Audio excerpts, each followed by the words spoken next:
마태복음 7장 1절부터 12절 말씀입니다. 너희가 심판을 받지 않으려거든 남을 심판하지 말아라. 너희가 남을 심판하는 그 심판으로 하나님께서 너희를 심판하실 것이요 너희가 되질하여 주는 그 되로 너희에게 되어서 주실 것이다.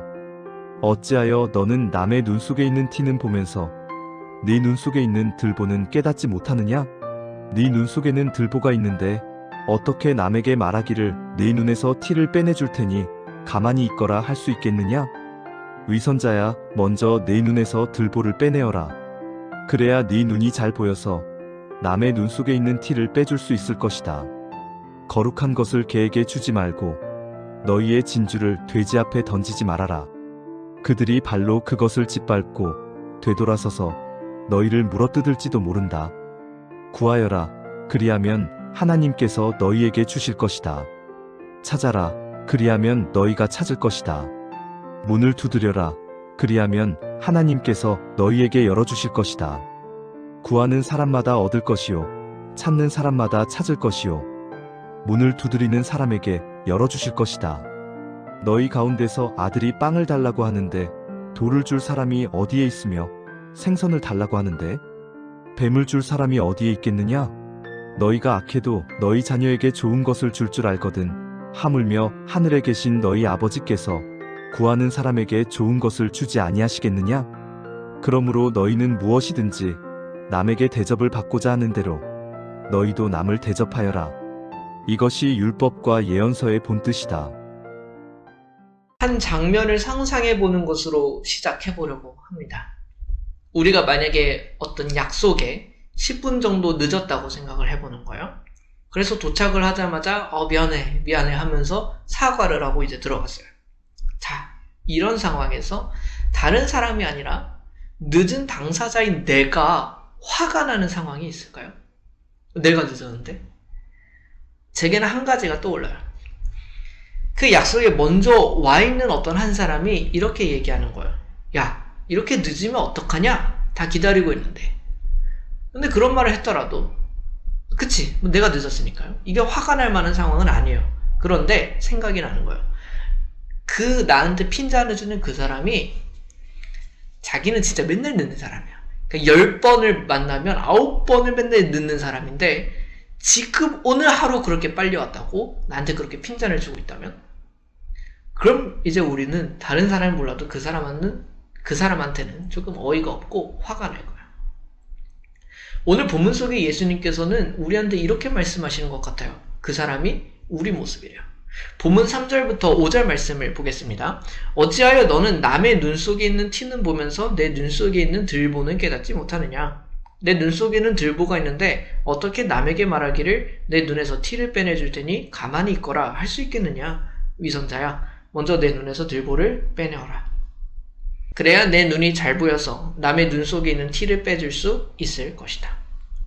우리에게는 왜 그렇게 남의 잘못이 잘 보일까요? 왜 다른 이들을 고치고 싶어서 안 다를까? 반면에 정작 하나님 앞에서 나 자신의 모습은 또 다른 이들 앞에서 내 모습은 왜 안 보이는 걸까? 오늘 우리는 이것을 주목해 보려 합니다. 그리고 한 가지 진리가 우리의 마음 가운데 새겨졌으면 좋겠어요. 우리가 재판관의 자리에서 내려와 하나님의 자녀로 살아갈 때 비로소 이웃을 사랑하는 첫걸음을 걸을 수 있다는 사실입니다. 본문 1절을 보죠. 너희가 심판을 받지 않으려거든 남을 심판하지 말아라. 간단하죠. 우리가 심판을 안 받으려면 다른 사람도 심판하지 마라. 그런데 우리가 이 말씀을 오해해서는 안 돼요. 그러니까 세상을 살면서 어떤 판단도 하면 안 돼. 정죄도 하면 안 돼. 죄된 모습을 보더라도 침묵해야 돼. 이런 식으로 이해하는 건 아니에요. 2절을 볼까요? 너희가 남을 심판하는 그 심판으로 하나님께서 너희를 심판하실 것이요 너희가 되질하여 주는 그 되로 너희에게 되어서 주실 것이다. 예수님께서 지금 말씀하시는 것이 뭐라고요? 무조건 용서하고 침묵하고 받아들이라는 건 아니라고요. 어떻게 알아요? 예수님도 그러셨잖아요. 정죄가 필요할 땐 하셨다니까요. 바리새인들한테 독사의 자식들아 하셨던 분은 예수님 아니에요? 이렇게 가르치신 예수님이 그렇게 하셨다고요. 이 말씀의 핵심은 어떠한 정죄도 비판도 하면 안 돼 이게 아니라 그 이전에 전제에 있어요. 무슨 말이냐? 우리가 하나님께 심판받아야 할 죄인임을 기억하고 그것을 하라는 거예요. 이게 뭔 상관이지? 다른 이를 용납하는 것과 내가 죄인임이 뭔 상관일까? 우리가 재판관이 아니라 함께 심판받는 죄인이다라는 걸 전제로 하면요, 다른 사람들을 바라보는 기준이 달라지기 때문에 그래요. 우리가 얼마나 쉽게 다른 이들을 판단하나요? 쟤는 왜 저래? 쟤는 진짜 문제 많아. 쟤는 믿음이 없어. 우리는 마치 재판관처럼 다른 사람들을 심판대에 세워놓고 판단하는 거예요. 그런데 예수님께서는 우리에게 있는 죄를 일단 먼저 보라고 말씀하시는 거예요. 어떤 면에서 우리는 타인의 작은 허물을 굉장히 크게 봅니다. 마치 막 현미경으로 확대하는 것처럼 눈에 잘 보이지도 않고 막 불편해할 것도 아닌데 굳이 그거를 흠을 잡을 때도 있어요, 심지어. 그에 반해 내 안에 있는 큰 죄는 안 보여요. 왜 그럴까? 단순하죠. 내 모습은 나한테 안 보이거든요. 이게 반복되면 우리는 마치 내가 재판관이 된 줄 알고 자신이 죄인됨을 잊어버리는 경우가 생깁니다. 그래서 예수님께서는 우리에게 있는 들보를 먼저 빼라고 말씀하세요. 지금까지의 맥락에서 보면 그럼 이 들보를 빼는 것은 어떤 걸 의미할까요? 회개하는 거예요. 우리가 죄인됨을 인정하고 우리가 보고 싶지 않았던 나의 죄를 들여다보는 거예요. 그리고 주 앞에 나아가서 고백하고 용서를 구하는 일입니다. 이게 늘 첫 번째 시작이 되어야 한다는 겁니다. 그리고 나서 우리는 판단하고 분별하고 심지어는 조언도 해줄 수 있는 거예요. 어떤 의미인지 아시겠나요? 어떠한 죄된 모습을 보고 악한 모습을 보더라도 우리는 판단하면 안 돼, 분별하면 안 돼, 침묵해야 돼 라는 이야기를 하는 게 아니에요. 그런 걸 해야 돼요. 우리는 어쩌면 다른 이들을 바로잡아 줄 줄도 알고 조언해 줄 수도 있는 사람은 되어야 된다고요. 근데 그 전에 내가 먼저 그런 사람이 돼야 되는 게 정당하니까. 그리고 그 사람을 보는 시선도 달라져요. 정말 먼저 회개한 사람들한테는 두 가지 변화가 나타나요. 첫 번째는 그 죄가 정확하게 보여요. 왜? 나도 몸담았던 죄이었기 때문에, 참 자랑은 아니지만 어떤 모습인지 정확하게 진단이 된다고요. 두 번째로는요, 그것을 보는 시선이 정죄가 아니라 사랑으로 바뀌어요.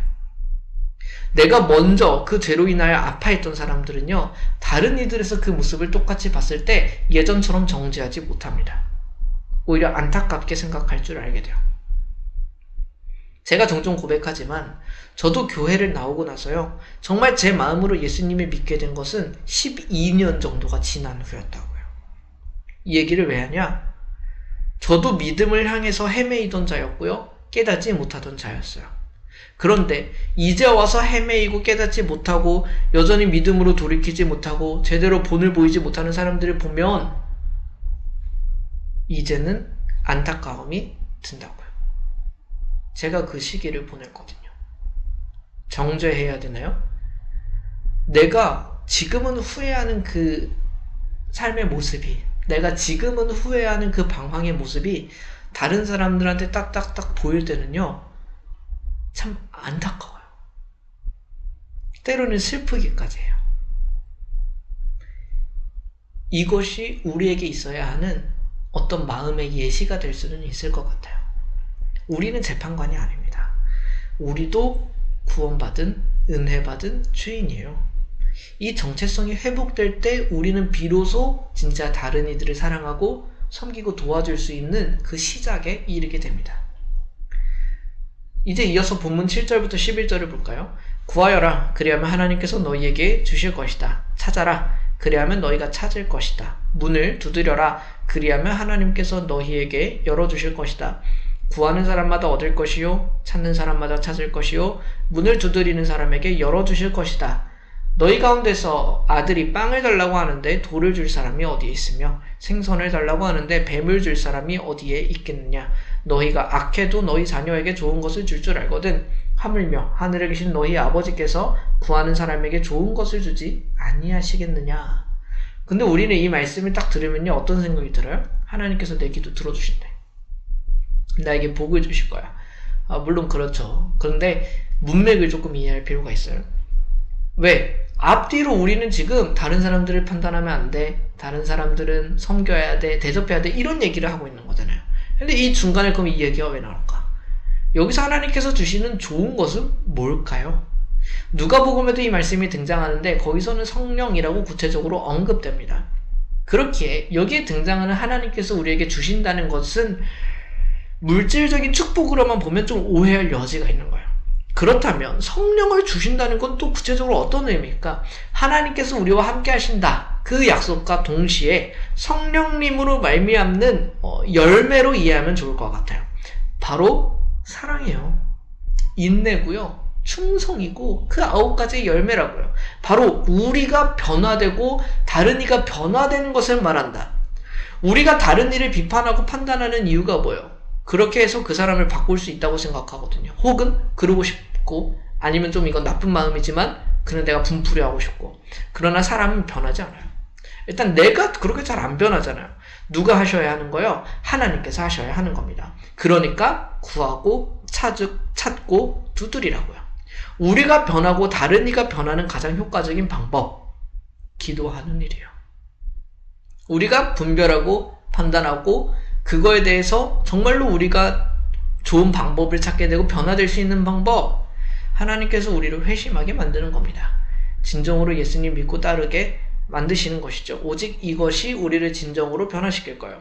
그래서 12절을 볼까요? 그러므로 너희는 무엇이든지 남에게 대접을 받고자 하는 대로 너희도 남을 대접하여라. 이것이 율법과 예언서의 본 뜻이다. 그러므로라고 정리하면서 황금률이라는 게 등장하는 거예요. 그러니까 앞의 내용이 기도응답에 관한 내용이었다면 좀 생뚱맞은 본문이에요. 그러나 그렇지 않다면 이것이 우리가 유일하게 다른 이들을 변화시킬 수 있는 방법이요, 나도 변화시킬 수 있는 방법이라면 우리가 다른 사람들을 대하는 태도가 바뀌게 될 겁니다.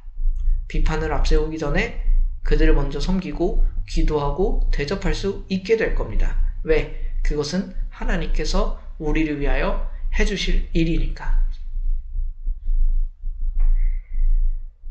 무엇보다 우리가 또 기억해야 되는 건 뭘까요? 예수님도 우리를 먼저 정죄하지 않으셨다. 자신의 삶에 유일하게 한 점의 티도 찾아볼 수 없었던 그 예수님께서 우리를 먼저 마냥 비판하지 않으셨다. 다만 우리를 섬기셨어요. 그래서 우리가 지금 하나님의 말씀 앞에 서 있는 거잖아요. 오늘 하루도 부족하지만 하나님의 말씀과 기도로 시작할 수 있는 이유. 여전히 하나님을 내가 믿고 그 믿음으로 삶을 살아야지라고 생각하면서 이 시간을 갖는 이유. 예수님이 우리한테 먼저 자비를 베풀어 주셨으니까 가능한 거 아니겠습니까? 비판은 조금 내려놓아도 되겠다. 우리는 재판관이 아니다. 죄에 대하여 침묵하라는 게 아니라 나부터 은혜 앞에 서고 시작하자. 그 은혜가 우리 안에 있기를 소망합니다. 우리가 얼마나 죄인 되었었고 어떻게 용서받았는지를 기억했으면 좋겠습니다. 그것을 이해한 다음에 다른 이들을 위해서도 기도해주고 대접하고 도와줄 수 있으면 참 좋겠습니다. 주님께서 우리에게 주시는 좋은 것, 성령 하나님의 함께 하심으로 나타나는 모든 열매가 우리에게 주어질 겁니다. 오직 이것으로 다른 이들을 더욱 섬기고 사랑할 수 있는 우리 모두가 되었으면 좋겠습니다. 잠시 함께 기도합시다. 자비로우신 하나님 아버지, 우리 눈 속에 있는 들보는 안 보이고 다른 이들의 작은 티를 지적하며 재판관 행세를 했던 우리의 교만을 용서하여 주십시오. 내가 먼저 하나님의 은혜 없이는 살 수 없는 자임을 잊지 않게 해주십시오. 내가 얼마나 큰 용서를 받았는지, 얼마나 많은 은혜를 입었는지 날마다 기억하게 해주십시오. 우리의 비판을 이제는 멈추게 하시고 대신 구하고 찾고 두드리며 기도하게 하여 주십시오.